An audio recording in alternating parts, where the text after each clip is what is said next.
Australia সিডনিতে বাংলাদেশ খ্রিস্টান fellowship of Australia বড়দিন উদযাপন করেছে।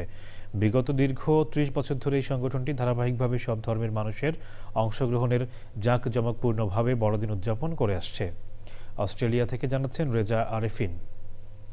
বাংলাদেশ খ্রিস্টান ফেলোশিপ অব অস্ট্রেলিয়া জাঁকজমকপূর্ণভাবে বড়দিন উদযাপন করে।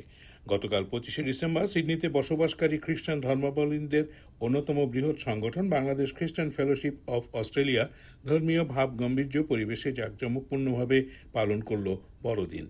বিগত ৩০ বছর ধরে বাংলাদেশ খ্রিস্টান ফেলোশিপ অব অস্ট্রেলিয়া ধারাবাহিকভাবে জাঁকজমকপূর্ণভাবে বড়দিন উদযাপন করে আসছে।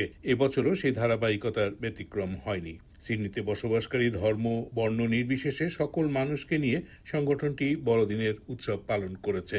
এই আয়োজন ছিল ধর্মীয় প্রার্থনা, উপাসনা ও আয়োজন সমৃদ্ধ নানা সাংস্কৃতিক পরিবেশনা। পাশাপাশি লটারি ড্র, ফ্যাশন শো এবং শিশুদের মাঝে সান্তাক্লজের উপহার বিতরণ ছিল সবার নজরকাড়া আকর্ষণ।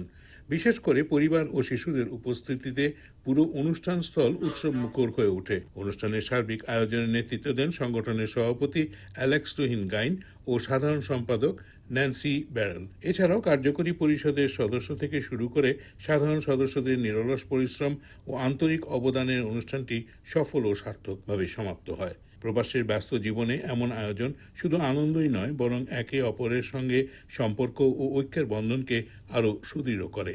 বড়দিনের এই উৎসব শুধু একটি ধর্মীয় অনুষ্ঠান নয়, বরং শান্তি, ভালোবাসা, সহমর্মিতা ও মানবতার বার্তা ছড়িয়ে দেওয়ার এক অনন্য platform. Reza Arefin, channel I, Sydney, Australia.